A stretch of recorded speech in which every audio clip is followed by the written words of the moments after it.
KPRC Local 2, celebrating 65 years. Live from KPRC, Local 2 News at 5 starts right now. We begin with breaking news from Southwest Houston. Sky 2 is live over a massive water main break off Bob White Boulevard at Airport in Westbury. As you can see, the water is flooding the intersection there, and it appears to be coming from a water main that feeds the fire hydrants in the area. You can see a fire hydrant right by this Metro bus station where the water is pouring out of. I hope there's no fire in the area because it's going to be tough getting water to a fire with that kind of a water main break. We've tried calling the City of Houston Public Works Department. Still waiting to hear about a possible fix to this. Local 2's Keith Garvin is on his way right now, and he'll bring you a live update just as soon as he gets there. Now at 5 o'clock, Minnesota Vikings running back Adrian Peterson makes his first appearance before a Montgomery County judge to fight child abuse charges. A stray bullet kills a 61-year-old grandmother as she lay sleeping in her own bedroom. But first at 5 o'clock today, paramedics rush a Dallas County deputy to the hospital after he began showing some symptoms of Ebola. Plus, new information about the death of the man diagnosed with Ebola in Dallas as the U.S. announces new efforts to screen for that deadly virus at some airports. Good evening. Thanks for joining us. I'm Dominique Saxa. I'm Bill Maessa. Good evening. Significant new developments in this still breaking Ebola story, and we've got you covered with live team coverage today. Local 2 Sion Rhodes live for us at Bush Intercontinental Airport with new details on increased screening in certain cities for passengers who are arriving from West Africa.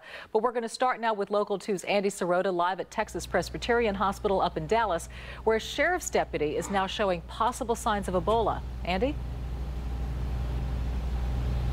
Dominique, the CDC director tells us this afternoon that it doesn't appear Sergeant Michael Monig had direct contact with Thomas Duncan. Still, in a statement released this afternoon, the hospital said it is now taking all the necessary precautions. Our camera was there as the ambulance carrying a second possible Ebola patient rolled up to Texas Health Presbyterian Hospital. Just hours after Thomas Duncan passed away from Ebola, a Dallas County Sheriff's deputy who was in the apartment where Duncan had been staying was rushed to the hospital after he complained he wasn't feeling well. Thomas Duncan died this morning, 10 days after being admitted to the hospital with Ebola. The mayor of Dallas announced Duncan's passing and offered condolences at a city council meeting this morning. This is sad news for all involved. There have been questions surrounding Duncan's care since he came to Texas from Liberia in late September. He first went to the emergency room when he became sick, and despite saying he'd been in Liberia, Duncan was sent home, returning 2 days later when his condition worsened. He battled the disease for 10 days, taking an experimental drug. Tuesday, family members pointed to encouraging signs. His fever is pretty much gone because his temperature is normal. Duncan died just hours later. In a written statement, his fiancée Louise Tro said, "My family is in deep sadness and grief, but we leave him in the hands of God." Tro also called for a thorough examination regarding all aspects of Duncan's care.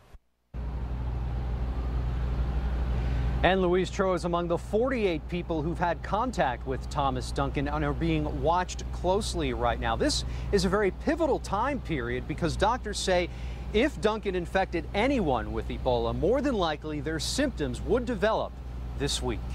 Live in Dallas tonight, Andy Sirota, KPRC Local 2. Got to be hard on all those folks, Andy. Thank you. As news of the Ebola death in Dallas makes headlines, President Obama's Ebola plan is moving ahead both in Africa and in our country. Increased airport screening for the disease begins in 3 days. Our Sion Rhodes picks up that part of the live team coverage now from Bush Intercontinental Airport. Sion? And President Obama's goal is to prevent any more Ebola deaths here by taking action in Africa and also at 5 U.S. airports. The U.S. Ebola plan kicks into high gear Saturday at JFK. Soon after, at the other U.S. airports where 94% of travelers from the African Ebola nations arrive in the U.S. Newark, Washington Dulles, Atlanta, and O'Hare. CDC teams will screen passengers arriving from West Africa with the same kind of temperature check travelers now get before they can depart. But the African screening remains the priority. Preventing individuals who are already exhibiting symptoms of Ebola from boarding a plane in the first place is the most effective measure. Americans are concerned. On a flight to Midland, Texas last night, the crew called for help when a passenger vomited. Doctors ruled out Ebola. In Africa is the other half of the U.S. plan. U.S. Marines heading over with Ospreys and other transports in Phase 1. And to just get us some air assets in the region. Phase 2 will be U.S. boots on the ground. The Kentucky Air National Guard is going. America is a place and a people that can be relied upon to help, and these guys are dying to do just that. They'll get generators, incinerators, food, and medicine to the affected regions. More nations must follow the U.S. lead, said Secretary of State Kerry. All of these things are frankly urgent in order to be able to quickly move to contain the spread of Ebola. Intervention to fight the epidemic in Africa and to keep it from here. And the Pentagon says the U.S. soldiers who do go will not use protective suits because they won't contact Ebola patients, minimizing the risk to those troops and also to their families once they return home. Live at Bush Intercontinental Airport, Sion Rhodes, KPRC, Local 2. Thank you, Sion. A nurse in Spain contracted Ebola after she helped to treat a patient who had caught that disease. That nurse owned a dog, and that dog has now been put down by authorities. Spanish health officials ordered the dog euthanized to stop it from possibly spreading Ebola. They made that decision even though no studies conclusively show that dogs can transmit the virus. The nurse's husband had posted a video that quickly went viral, asking people to help save the beloved family pet. People all over the world posted photos with their dogs to try and prevent the killing. So far, about 50 people with whom the nurse had come into contact are now under observation. Developing today, Adrian Peterson appears in court here in Texas on a child abuse charge, but a request for a new judge prevents him from entering a plea. Local 2's Mark Boyle was in court for today's hearing and joins us live now from the Montgomery County Courthouse in Conroe with the newest information. Mark? Dominique, there are several angles to this story, one of them developing within the past hour. A motion just filed to have the judge who is on this case thrown off because of what he said apparently about the attorneys involved. NFL star Adrian Peterson showed up for this morning's hearing at the Montgomery County Courthouse with his wife and defense team at 9 o'clock. The Minnesota Vikings running back was in court to face a charge of child abuse. We've been taking a good deal of stories that have a different side of him. I would ask all of you to please be tolerant of the fact that Adrian is chomping at the bit to publicly talk and to publicly defend himself.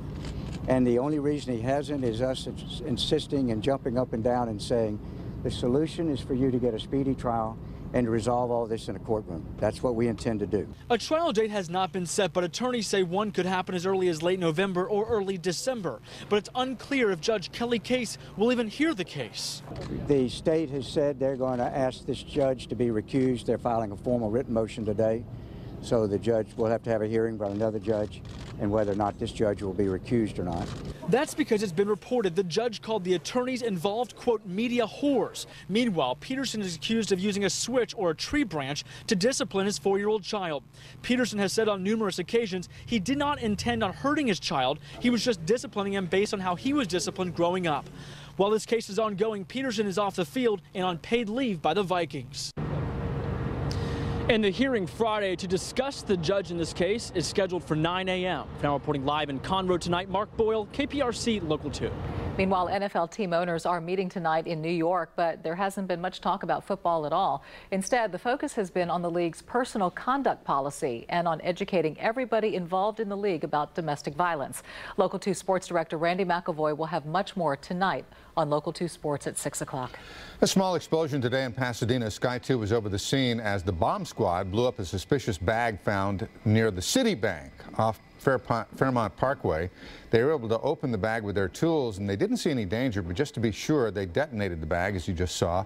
The owner of the bag did not cooperate with law enforcement. No word yet on any charges that might be filed against that person. Tonight, police are searching for the person who fired a bullet through an apartment, killing a grandmother. This 61-year-old woman was in bed when the bullet came through her bedroom window. Local 2's Courtney Zavala reports from Bissonnette and South Braeswood. A 61-year-old woman is an innocent victim. She was murdered inside of her apartment after a bullet went straight through that window. Sí, por 40 años. Rodaciano Pedro is in shock. His wife of 40 years is dead. She was shot in the chest by a stray bullet. Pedro shows us the bedroom where his wife was sleeping Tuesday night. The bullet came through the second-floor window from the parking lot. He told us her last words to him were, "I think I've been shot," and then she collapsed.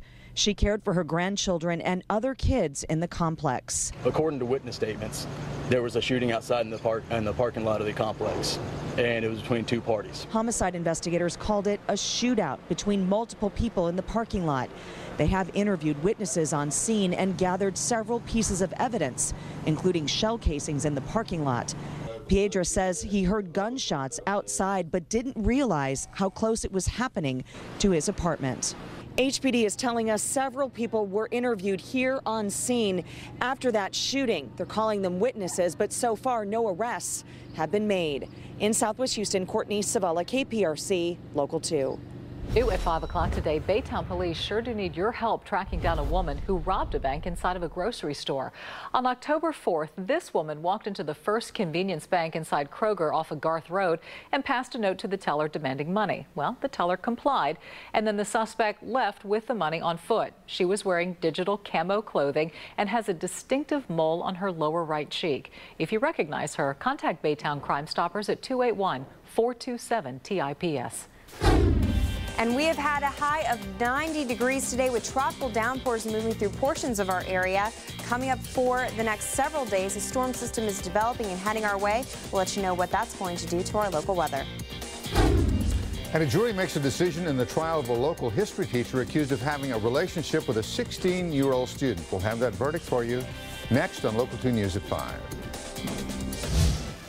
Coming up tonight, the first death on U.S. soil from the Ebola virus. We now know more about airport screening in this country as well. An NBC News investigation a lot of parents are going to want to see. It has to do with some of the athletic fields our kids play on. And a huge settlement in the cell phone business. The hidden charges to look for on your bill. That and more when we look for you tonight. News is what's happening in our community, to our friends and neighbors. It's stories of success and